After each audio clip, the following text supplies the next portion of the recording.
ये कहानी हर मरहले पर सस्पेंस और डर के साथ पेश की गई है ताकि सुनने वाले हर लम्हा दिलचस्पी के साथ कहानी को सुन सके। आखिर में कहानी एक मजबूत सबक के साथ खत्म होती है जो सुनने वालों को हौसला और उम्मीद देता है। उन्वान: आहट, एक खौफनाक साय का राज। एक बार का जिक्र है कि एक गांव के किनारे एक छोटी सी बस्ती थी जहां लोगों की जिंदगी बहुत पुरसुकून गुजरती थी। इस बस्ती में हर शख्स अपनी जिंदगी से खुश था और रोजमर्रा के मामूलात में मसरूफ रहता था।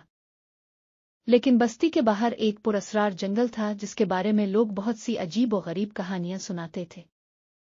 कहा जाता था कि इस जंगल में रात के वक्त अजीब सी आवाजें आती हैं जो इंसान को खौफ में मुब्तला कर देती है। इसी जंगल के बीचों बीच एक पुरानी और वीरान हवेली थी जिसके बारे में कहा जाता था कि वहां कोई भूत रहता है। बस्ती के लोगों ने हमेशा कोशिश की कि वो इस हवेली के करीब न जाएं। लेकिन बस्ती में एक नौजवान लड़की सारा थी जो हमेशा मुहिम जोई की दिलदादा थी। सारा को हमेशा से पुरअसरार और अजीब चीजों में दिलचस्पी रही थी। जब इसने हवेली के बारे में सुना तो इसने फैसला किया कि वो इस हवेली के राज को जानने के लिए जाएगी। सारा की दादी ने इसे इस हवेली के बारे में खबरदार किया लेकिन सारा ने उनकी बातों पर ज्यादा ध्यान न दिया। एक दिन सारा ने अपने दोस्त अली को साथ लिया और दोनों हवेली की तरफ रवाना हो गए। रात का वक्त था और चांद की रोशनी मध्यम सी थी। जंगल की तरफ जाते हुए दोनों को एहसास हुआ कि माहौल में कुछ अजीब सी खामोशी है। हर तरफ अंधेरा था और कभी कभार जानवरों की आवाजें सुनाई देती थीं। दोनों ने अपने दिल को मजबूत किया और आगे बढ़ते गए। आखिरकार वो दोनों हवेली के करीब पहुंच गए। हवेली बहुत पुरानी और बोसीदा थी, जैसे सदियों से वहां कोई नहीं आया हो। इसके दरवाजे पर मिट्टी और धूल की मोटी तह जमी हुई थी। सारा ने दरवाजे को धकेला और वो धीरे से खिल गया। अंदर जाते ही दोनों ने महसूस किया कि वहां की फिजा बहुत बोझल और पुरअसरार है। हवेली के अंदर हर तरफ गर्द गुबार और बोसीदा फर्नीचर पड़ा था। दीवारों पर पुरानी तस्वीरें लटकी हुई थीं जिन्हें देखकर दोनों को अजीब सी घबराहट महसूस हुई। अली ने सारा से कहा, हमें यहां से वापस चले जाना चाहिए, मुझे ये जगह अच्छी नहीं लग रही। लेकिन सारा ने कहा, हम यहां तक आ गए हैं, अब वापस जाना बुज़दिली होगी। हमें इस जगह का राज जानना चाहिए।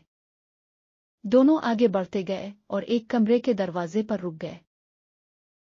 कमरे का दरवाजा आहिस्ता से खुला हुआ था और अंदर से हल्की हल्की रोशनी आ रही थी। सारा ने दरवाजे को धीरे से धकेला और दोनों अंदर दाखिल हो गए। कमरे के अंदर एक कदीम चिराग जल रहा था और उसकी रोशनी में एक पुरानी मेज पर एक किताब रखी हुई थी। सारा ने किताब को उठाया और जैसे ही इसने इसे खोला अचानक कमरे में एक खौफनाक आहट सुनाई दी। अली ने घबरा कर सारा से कहा, ये क्या था? हमें यहां से निकलना चाहिए। लेकिन सारा ने किताब को पढ़ना शुरू किया। किताब के पहले सफ़े पर लिखा था, यहां जो भी आया वो वापस नहीं गया। इस जुमले को पढ़कर दोनों का दिल धड़कने लगा, लेकिन सारा ने किताब को मजीद पलटना शुरू किया। जैसे जैसे वो पढ़ती गई हवेली के अंदर की फिजा और भी ज्यादा खौफनाक हो गई। अचानक साए हरकत करने लगे और दरवाजे पर एक साया नमूदार हुआ। सारा और अली दोनों ने साए को देखा और वो सारा वजूद खौफ से लरज उठा। साए ने उनसे कहा, तुम यहां क्यों आए हो? सारा ने हिम्मत जमा की और कहा, हम सिर्फ इस हवेली के राज को जानना चाहते थे। साया हंसा और कहा, यह हवेली एक लनती जगह है और यहां आने वाले कभी वापस नहीं जा पाते। सारा ने पूछा, हम यहां से कैसे वापस जा सकते हैं? साया ने कहा, तुम्हें 3 आजमाइशों का सामना करना होगा, अगर तुम कामयाब हो गए तो तुम यहां से निकल सकते हो। पहली आजमाइश थी एक खौफनाक राहदारी को पार करना जहां हर कदम पर मौत का सामना था। सारा और अली ने राहदारी में कदम रखा और दोनों को महसूस हुआ कि दीवारें उन पर बंद हो रही है। जमीन नीचे से खिसकने लगी, लेकिन दोनों ने अपनी हिम्मत को मजबूत किया और जल्दी से आगे बढ़ गए। पहली आजमाइश में कामयाबी के बाद साया ने उन्हें दूसरी आजमाइश के बारे में बताया।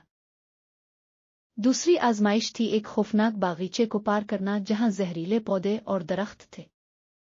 दोनों ने बागीचे में कदम रखा और उन्हें महसूस हुआ कि पौधे उनकी तरफ बढ़ रहे हैं। सारा और अली ने अपने कपड़ों को मजबूती से लपेटा और जल्दी से बागीचे को पार करने लगे। जहरीले पौधों से बचते बचाते दोनों ने बागीचे को पार कर लिया। दूसरी आजमाइश में कामयाब होने के बाद अब उन्हें आखिरी और सबसे मुश्किल आजमाइश का सामना करना था। तीसरी आजमाइश थी एक खौफनाक इफरीत से लड़ना जो हवेली का मुहाफिज था। इफरीत बहुत बड़ा और डरावना था और उसकी आवाज गूंज रही थी। सारा और अली दोनों ने अपने आप को मजबूत किया और इफरीत के सामने खड़े हो गए। इफरीत ने उन पर हमला किया लेकिन दोनों ने अपनी तेजी और चालाकी से इसे चकमा दिया। कई बार इफरीत ने उनको जख्मी करने की कोशिश की लेकिन दोनों ने अपनी होशियारी से इसे शिकस्त दी। आखिरकार दोनों ने इफरीत को जमीन पर गिरा दिया और साया के सामने खड़े हो गए। साया ने कहा, तुमने सब आजमाइशें कामयाबी से पार कर ली हैं, अब तुम यहां से जा सकते हो। सारा और अली ने साया का शुक्रिया अदा किया और हवेली से बाहर निकल आए। वो बहुत खुश थे कि उन्होंने हवेली की पुरस्रारियत का राज जान लिया और जिंदा वापस आ गए।